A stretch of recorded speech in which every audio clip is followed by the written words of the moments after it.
I thon një fjale, vdis pa të dua.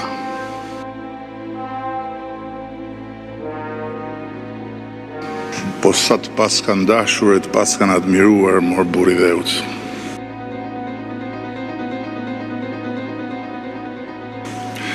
Po dhe ata që se lanë shkop, ndën rrota pa të vënë, dhe gurë në kuriz pa të hedhur, me zi që pas këshin pritur, të ta tregonin dashurin e adhurimin, sa po ta merrin vesh, që nuk do t'i hapësh më sytë.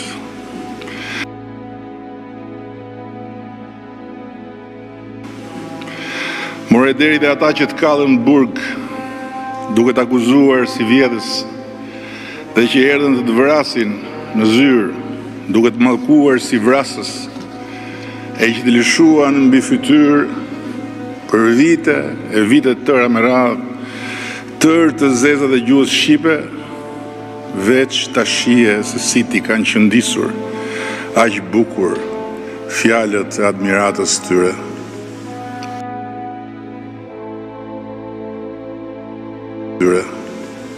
Plasja më vjen, që si jemi do të sonte për një darkë që s'do kishte të paguar.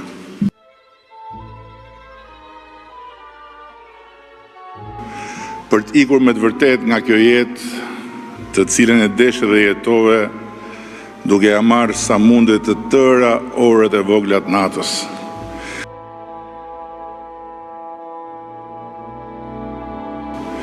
E duke ja pirë gotat e fatit me fund, ashtu si vinin, dhe duke ja tymosur kapituit me poat ëndje, qoftë kur ngjiteshen maj, e qoftë kur preke fundin,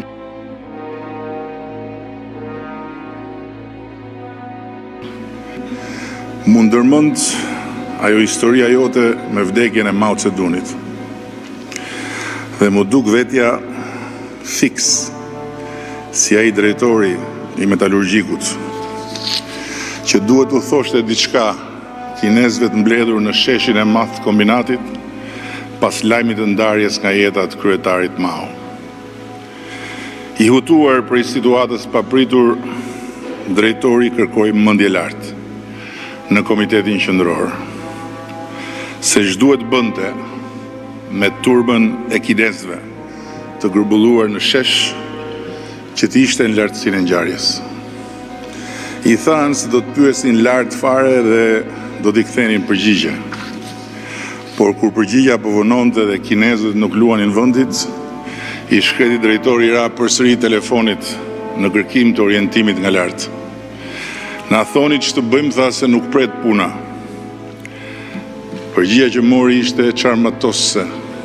Orientim nga lart fare nuk ka, kështu që bëni siç keni bërë herë të tjera.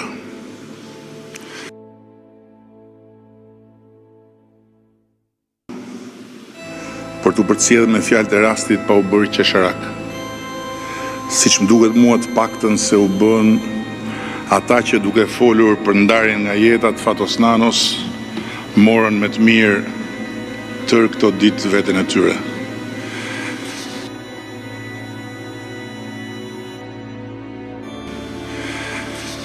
Me Fatosin në ndam, thyem dhe rindam buk.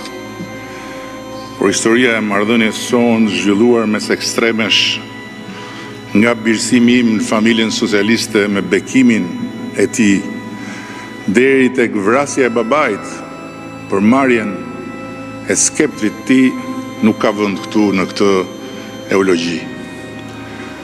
Ose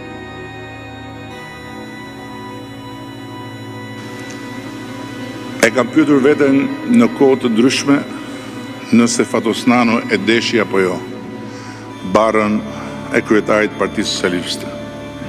E nëse vërtet e mori përsipër apo ajo i ra mbi shpatulla me të tërë vlerësinë e faktit kryer ato ditë net,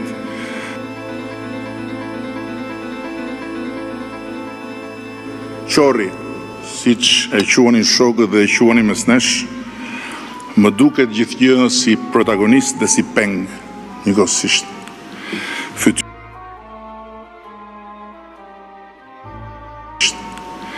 fytyra e dy kumtim të kuadrit të ri të partisë, që punonte në Institutin e Marksizëm-Leninizmit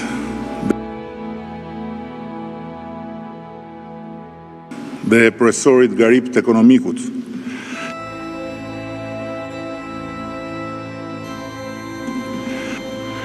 mes protagonistit të madh dhe pengut një detyre, për të cilës ai tentonte të arratisej sa herë që t'i jepej mundësia.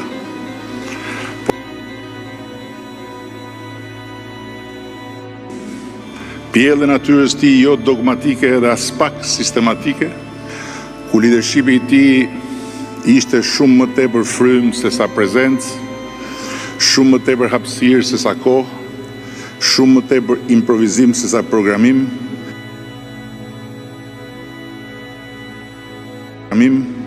e ku natyra e tij leadershipi së bashku me rikthimet e bujshme të kryetarit pas arratisjeve të tij përbën një material historik dhe sociopolitik me një vlerë.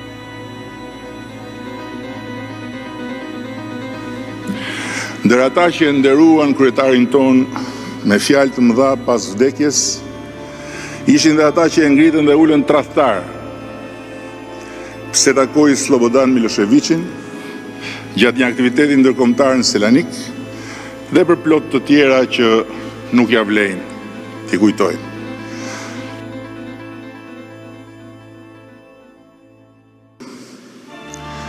Do të më mungojnë darkat e rradha miqësore, komunikimi ynë si mes shoferit të turnit parë me shoferin e turnit dytë, ndërkohë që kur mendoj se çfarë katër rotaku sovjetik more ti dorëzim në turin e parë dhe çfarë mjeti më të mirë mora unë prej teje në dytin,